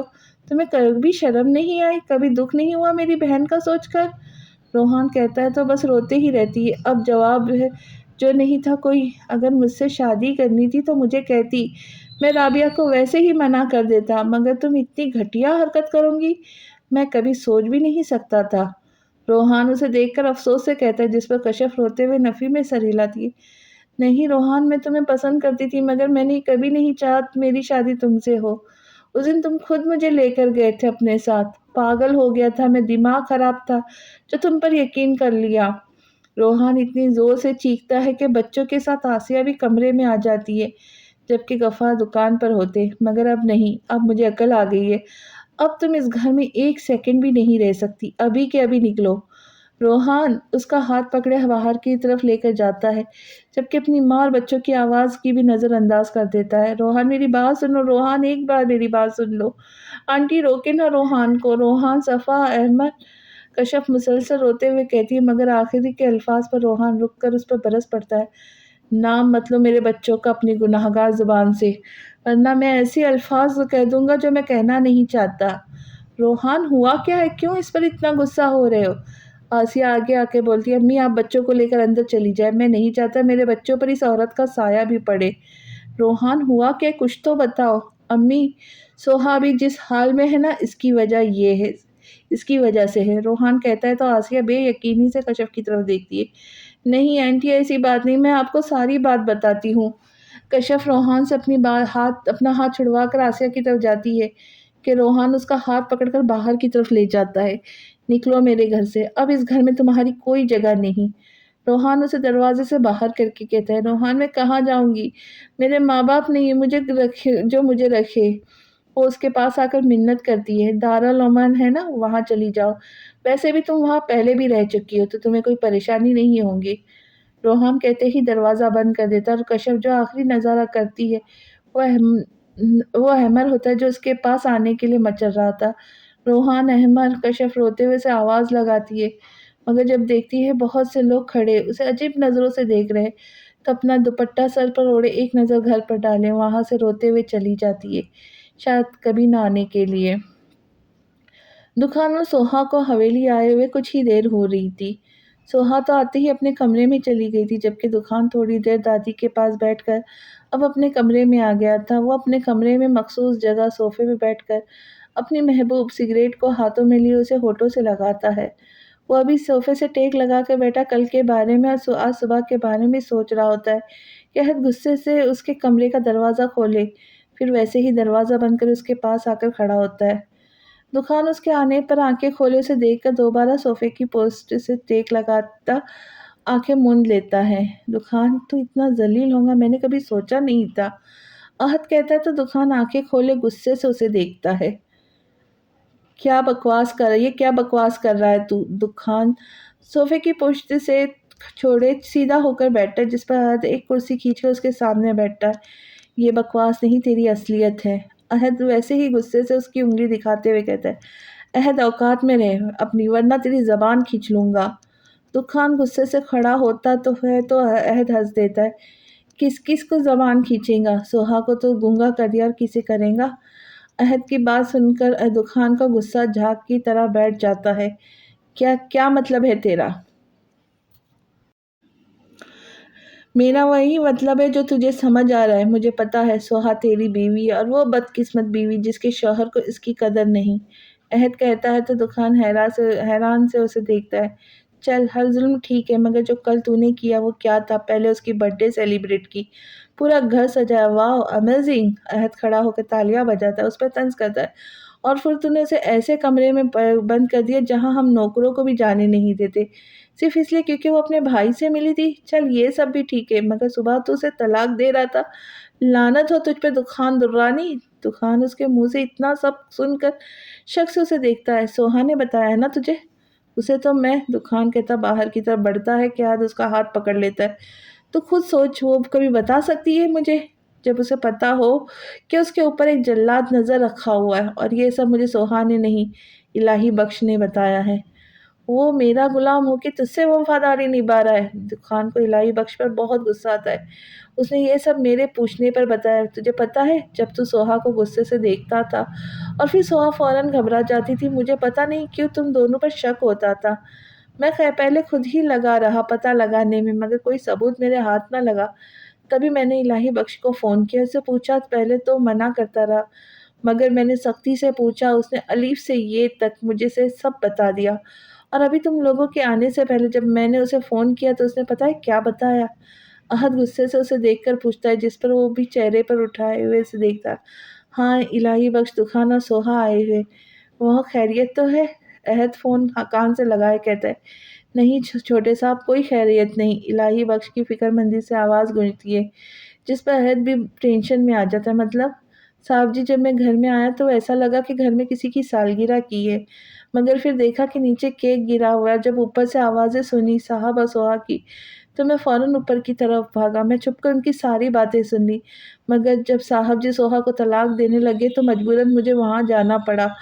और अब जब दोनों चले गए तो मैं नीचे आया तो देखा स्टोर का दरवाज़ा खुला हुआ है। अंदर गया तो सारा सामान उलट-पुलट पड़ा था, जैसे किसी ने बैठने की जगह बनाई हो। अहद अपनी और इलाही बख्श की बात बताकर दुकान का मुँह देखता है, जो उसे ही देख रहा था। ये मेरा और उसका मामला है, तू या किसी को बोलने का कोई हक नहीं। दुकान कहता बैठ जाता है। दुकान ना कर, ऐसा मत दे उसको तकलीफ, ये ना हो कि एक दिन तुझे पछताना पड़े। अहद अफसोस से कहता है, जिसे सुनकर वो हंस देता है। पछताऊंगा? और वो भी मैं? दिमाग खराब है क्या तेरा? राबिया का बदला लेकर मुझे बहुत सुकून मिलता है। दुकान तो कुछ नहीं पूछ जानता। 5 साल हमारे साथ नहीं था, राबिया ने अभी अच्छा नहीं किया था। जो बातें हमें पता है वो। ओ शट अप, आप मेरे सामने मेरी बहन को बुरा बोल रहे। दुकान गुस्से से खड़ा होकर कहता है, मैं बुरा नहीं, ठीक कह रहा हूँ। राबिया की वजह से एक ऐसी लड़की को तकलीफ दे रहा है जो तुझसे मोहब्बत करती है, जो तेरी हर अज़ियत चुपचाप करके सह लेती है। अहद भी गुस्से से कहता है, अहद यहाँ से दफ़ा हो जा, वरना बिला वजह तेरी और मेरी लड़ाई हो जाएगी। दुकान उसकी बातों से तंग आकर कहता है, मैं दफ़ा तो हो जाऊंगा, मगर एक बात तुझे बता दूं दुकानदार रानी, एक दिन तू तड़पेगा सोहा के लिए। देखना, वो एक दिन तुझसे बहुत दूर हो जाएंगी। एक दिन आएगा जब वो तुझसे शदीद नफरत करेंगी और तू रोएगा उसके लिए, तू अपने लिए उसकी नज़र में नफ़रत देख कर रोएगा, जब उसे तेरे आंसू की भी कदर नहीं रहेगी। और देखना ऐसा होगा, मैं भी यही हूँ, तू भी यही है। अहद गुस्से से कह के कमरे से चला जाता है और दुकान को जैसे चुप सी लग जाती है। मैं क्यों रोने लगा उसके लिए, रोएंगी तो वो, दुकान खुद से कहता मुस्कुराता हुआ सोफे पर बैठ जाता है और अपनी जली हुई सिगरेट को उठाकर होठों से लगाता सोफे की पुष्ट से टेक लगाकर आंखें मूंद लेता है। सोहा अपने कमरे में बैठी अपने कपड़े तय लगा रही होती है। वो कपड़े को तय लगाते हुए रात के बारे में सोच रही होती। बानू भी उसके कमरे में आके जल्दी से दरवाज़ा बंद कर उसके पास आती है, जिस पर वो उन्हें हैरानगी से देखती है। क्या हुआ बानूबी, इतनी जल्दबाजी में क्यों आ रही है? सब खैरियत तो है ना? वो बानूबी को अपने पास सांस फूलता बैठकर देखकर पूछती है। मेरी तो खैरियत, तू अपनी बता। साहब जी कल तुझे लाहौर क्यों ले गए थे? बानूबी पूछती है तो एक लंबी सांस लेती है। बानूबी को सोहा दुखान के निकाह का पता चल चुका था। जब सोहा बीमार हुई थी, दुखान उसके कमरे में गया था। तब बानूबी सोहा को देखने आ रही थी। दुखान को सोहा के पास बैठा देख उसके मुंह से अल्फाज सुनकर वो हैरान रह गई थी। फिर अगली ही सुबह उन्होंने सोहा से पूछा था, जिस पर सोहा तो पहले मना करती रही, मगर बानूबी के इसरार पर उसने सब बता दिया, कैसे वो एक बदले की भेंट चढ़ी है। तब से जो कुछ होता है वो बानूबी को बताती थी, जिस पर बानूबी उसके और वो दुखान के रिश्ते के लिए दुआ कर देती थी। वो बूढ़ी मुलाजिमा और कर भी क्या सकती थी। बानू बीबी कल मेरी सालगिरह थी, जो दुकान ने बहुत अच्छी मनाई। सोहा मुस्कुराते हुए कहती तो बानू बीबी मुस्कुरा देती हैं। शुक्र है इस मालिक का, साहब जी के दिल में रहम तो आया। वैसे खैर से कितने बरस की हो गई हो? बानू भी दुआ की तरह हाथ उठाकर कहती उससे पूछती है। 22 की। माशाल्लाह, तुम दोनों की जोड़ी हमेशा सलामत रखे। बानू भी उसके सर पर हाथ रख के दुआ देती है, जिस पर तंज किया हंस देती है। कल कल रोहान भाई भी मिले थे। अच्छा, कब, कहाँ? साहब जी ने तो नहीं देखा? बानूबी को पता था तभी पूछती है, जिस पर कपड़ों को साइड करके उन्हें देख के सारी बात बताती है। क्या साहब जी ने तेरे साथ इतना कुछ किया और तू अब भी हंस रही है? तो अब भी उस जालिम के साथ रहेंगी? लड़की, छोड़ दे ऐसी मोहब्बत, ये बस दुख देती है। अपनी हालत देखी है तूने, और तू उसके लिए अपने भाई को छोड़ रही है। बानूबी उसके मुस्कुराने पर गुस्से से कहती है, जिस पर वो बानूबी को देखकर कपड़े उठाए अलमारी की तरफ जाती है, जबकि मुस्कान अब भी मौजूद थी होठों पे। किसने कहा मैं अपने भाई को छोड़ी हूँ? मैं नहीं छोड़ी, मैंने वैसे ही कहा था दुखान को कि मुझसे झूठ बोलकर निकाह कर सकते, तो मैं झूठ बोलकर निकाह जोड़ नहीं सकती। सोहा अलमारी का पट बंद कर दिए बानू के पास आकर बैठी। वो तो ठीक है सोहा, मगर अपनी ज़िंदगी ख़राब मत कर बेटा। छोड़ दे इस इंसान को जिसे तेरी कदर नहीं। तू जवान है अभी, पूरी ज़िंदगी पड़ी है, खूबसूरत भी है, मासूम भी, तुझे तो कोई भी मिल जाएगा। मगर मानू भी वो मेरा ज़ालिम हमसफ़र तो नहीं होगा ना? बानू भी की बात पर वो हंसते हुए कहती है, मुझे लगता है तू पागल हो गई। तभी उसकी बहकी बातें करी। अच्छा, सोहा उनकी बात सुनने ही बस यही जवाब देती है। सोहा मत कर उससे मोहब्बत, सोहा नहीं है अब मोहब्बत के नाम से भी नफ़रत हो गई है। वो चीख कर कहती है तो बानू भी हैरत से उसको देखती है। ये बात सोहा कह रही थी। फिर वो लंबी सांस लेकर उनके पास बैठती है। बानो भी नहीं है मुझे अब उससे मोहब्बत, नफ़रत है अब मुझे दुकान से। कब तक मोहब्बत निभाती? कब तक मोहब्बत के नाम पे दुकान के साथ जोड़कर ज़लील करती? अब बस ख़त्म मोहब्बत, अब नहीं है मुझे दुकान से मोहब्बत। अब जो लफ्ज़ होता है ना एक नफ़रत, अब कल से मैं दुकान के लिए वही महसूस कर रही हूँ। तो फिर तो उसके सामने इतने तरल्ले क्यों डाल रही थी? क्यों नहीं ली फिर उसे तलाक? बानू भी उसकी बात सुनकर कहती है, ये भी बहुत जल्द पता चल जाएगा आपको। खैर, अभी आप दुआ करिएगा कि मुझे कभी दुकान से मोहब्बत ना हो, बल्कि एक दुआ करिएगा कि मुझे दुकान से शदीद नफ़रत हो जाए। कल जो कुछ दुकान ने मेरे साथ किया ना, उससे मुझे नफ़रत हो गई है। दुआ करिएगा कि मैं हमेशा अपनी नफ़रत में कायम रहूँ, आमीन। वो खुद ही कहती खड़ी होती है। असल में दोबारा वही सुबह वाला दर्द उठता है, जिससे वापस बैठ जाती है। क्या हुआ, ठीक तो है?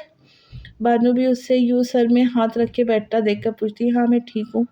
आ जाए बानू भी, राबिया का कमरा साफ़ करना है मेहमानों के लिए। वो संभालती खड़ी होकर कहती है, नहीं पहले तो मेरे साथ चल। बानू भी उसकी चादर उठाकर उसे देती है, जिसे वो नासमझी से देखती। कहाँ? डॉक्टर के पास, ये दर्द बाद में नुकसानदेह होता है। नहीं, मैं नहीं जा रही, मैं ठीक हूँ। वो फ़ौरन उसे अपना हाथ छुड़वा कर कहती है, ठीक है, फिर मैं जाके बड़ी बेगम साहबा से कहती हूँ, वही तुझे कहेंगी। बानू भी कहती बाहर की तरफ जाती है तो मजबूरन सोहा उनका हाथ पकड़ लेती है। अच्छा मैं चलती हूँ, आप दादी जी को ना कहे। वो दोबारा से चादर ओढ़ कर लेती है, उसके साथ कमरे से बाहर जाती है। अगर दादी को बता देती तो मतलब पूरी हवेली जो पता चल जाता। सोहा डॉक्टर, जो उम्र में 34 से 36 के लग रहे थे, के सामने बैठी टेबल पर रखे पेन को देख रही थी। और डॉक्टर कब से सोहा की रिपोर्ट पढ़ रहे थे, जबकि बानू भी फिक्रमंदी से डॉक्टर को देख रही थी। हालांकि डॉक्टर रिपोर्ट पढ़कर अपना चश्मा उतारकर सामने टेबल पर रखते और दोनों हाथों को आपस में मिलाकर सामने टेबल पर रखे सोहा से मुखातिब होते। सोहा, आपको पता है आपको क्या बीमारी है? डॉक्टर पूछते तो सर उठाकर उन्हें देखकर मुस्कुराते हुए असर असबात में सर हिला दिए। फिर भी आप रिलैक्स है, हैरत है मुझे आप पर। डॉक्टर हैरत से बोलते, क्या बीमारी है इसे? बानूबी को कुछ समझ नहीं आता तो पूछ लेती है, जिस पर डॉक्टर सोहा को देखते जो नफ़ी में सर हिलाती, जिस पर डॉक्टर एक गहरी सांस लेकर उनकी तरफ मुतवज्जा होते। इन्हें ब्रेन ट्यूमर है, मतलब इनके दिमाग में रसोली है। क्या? इसे? मगर ज़्यादा फिक्र की बात नहीं, क्योंकि ये अभी कुछ महीने पहले ही इनके दिमाग में पैदा हुई है। अभी इनका इलाज दवाओं से मुमकिन है। डॉक्टर कहते तो बानूबी को थोड़ा हौसला होता है, मगर थोड़ा। मैं कुछ मेडिसिन लिख रहा हूँ, आपने रोज़ लेनी है। एक दिन का नागा भी नहीं करना, ना ही कोई टेंशन लेनी है। डॉक्टर पर्ची लिखते हुए कहते, जिस पर जज्बात में सर हिलाती है। और प्लीज़ अपनी बीमारी को सीरियस ले, वरना ये मौत का ज़रिया बन सकती है। आप खुशकिस्मत है जो आपको पहले पता चल गया, वरना लोगों को तो आखिरी स्टेज पर आकर पता चलता है। डॉक्टर उसे पर्ची देते हुए कहते, जिस पर वो जज्बात में सर हिलाती खड़ी होती है। सोहा, तुझे कब पता चला था इस बीमारी का? बानू भी बाहर आकर पूछती। जब बारिश में बेहोश हो गई थी तब डॉक्टर ने मेरे टेस्ट किए थे, जिसकी रिपोर्ट किसी ने नहीं पढ़ी थी, यहाँ तक कि डॉक्टर ने खुद भी नहीं। मगर कुछ हफ्ते पहले मैंने वो रिपोर्ट पढ़ ली, तब मुझे पता चला कि मुझे ये बीमारी है। वो उनके साथ चलती हुई कहती है, साहब जी से तलाक ना लेने का मकसद ये था। अगर ये था तो उससे क्या फ़र्क पड़ेगा? बानू भी कहती तो मुस्कुरा देती है, उससे उन्हें कोई फ़र्क नहीं पड़ेगा, मगर मुझे पड़ेगा। वो आगे कहती है, आगे की तरफ चलती है, जबकि बानू भी उसकी बात को ना समझकर उसके पीछे जाती है। सोहा बानूबी के साथ रेस्टोरेंट में बैठी जूस के गिलास को देखती उस पर हल्के हल्के हाथ फेर रही थी, जबकि बानूबी कब से उसके बोलने की मुंतज़िर जूस का गिलास ख़त्म कर चुकी थी। बाला आखिर एक तवील खामोशी के बाद सोहा एक गहरी सांस लेकर बोलना शुरू किया। जब दुकान से निकाह हुआ, मुझे उस वक्त भी उन पे कोई दिलचस्पी नहीं थी, मगर फिर दुकान की मोहब्बत, वो कहती तंज़िया हंसी, ओह सॉरी, झूठी मोहब्बत देखकर मुझे उनकी मोहब्बत पे यकीन आ गया था। मैं सोचती थी, यार बंदा बल्कि मेरा शौहर है, तो इसमें क्या गुनाह है, मैं उनके साथ कहीं भी जाऊँ। मगर दुकान की एक बात अच्छी थी, कभी उन्होंने मेरे साथ कोई ऐसी हरकत नहीं की जिससे मेरी बदनामी हो। मुझे उनकी यही बात अच्छी लगती थी। तभी मैं भी उनसे सच्ची मोहब्बत करने लगी, मगर कसम से मेरी मोहब्बत सच्ची थी, इसमें कोई खोट नहीं था। वो कहती बानूबी को ऐसे बताती है जैसे यकीन दिलाना चाहती हो, जिस पर बानूबी अज़बात में सर हिलाती। फिर जब मुझे पता चला ये निकाह, ये मोहब्बत तो एक बदला था, इसमें दूर दूर तक सच्चाई थी ही नहीं, मगर फिर भी पता नहीं इस वक्त मुझे उनसे नफ़रत नहीं हुई। वो कहती नज़र उठाकर बानूबी को देखती। फिर दुकान मुझे हवेली ले आए। मैं समझी थी हवेली वाले भी दुकान की तरह होंगे, नहीं, मगर नहीं, वो बिल्कुल दुकान से मुख्तलिफ थे। वो दुकान की तरह दो चेहरे नहीं रखते, सब बहुत अच्छे। खैर मैं भी क्या लेकर बैठ गई। वो आखिर में कहती नीम सा मुस्कुराई, फिर एकदम ही उसकी आवाज़ भर आई, कभी कभी मैं सोचती हूँ क्यों मैंने दुकान से मोहब्बत की, क्यों इनकी झूठी मोहब्बत पर आंखें बंद करे यकीन की। काश काश इस वक्त इनकी झूठी वो फर्जी मोहब्बत और खुशियों को समझ जाती, तो आज यूँ बर्बाद न होती, आज यूँ ही खुद को कोस नहीं रही होती। मुझे अब खुद पर भी गुस्सा आता है, दिल करता है मार दूँ खुद को, बेरहमी से ख़त्म कर दूँ सारी यादों को जो दुकान के साथ गुजारी थी। वो रोते हुए कहती है, जबकि बानू भी दुख और नम आँखों से उस बदकिस्मत को देखती है जिसे दुकान ने बर्बाद कर दिया। आपने पूछा था ना मैं दुकान से तलाक क्यों नहीं ली, जबकि मैं उससे अब नफ़रत करने लगी हूँ। वो संभलती है, अपने आंसू साफ करे, बानूबी से पूछती है, जिस पर वो जज्बात में सर हिलाती है। सोहा की तलाक न लेने की वजह जानने के लिए मिलते हैं अगली किस्त में। तब तक के लिए खुश रहे, खुशियाँ बांटे, और जाने से पहले लाइक और सब्सक्राइब ज़रूर करें, और कहानी पसंद आए तो वीडियो को लाइक ज़रूर करें। तो मिलते हैं नई किस्त के साथ। अल्लाह हाफिज़।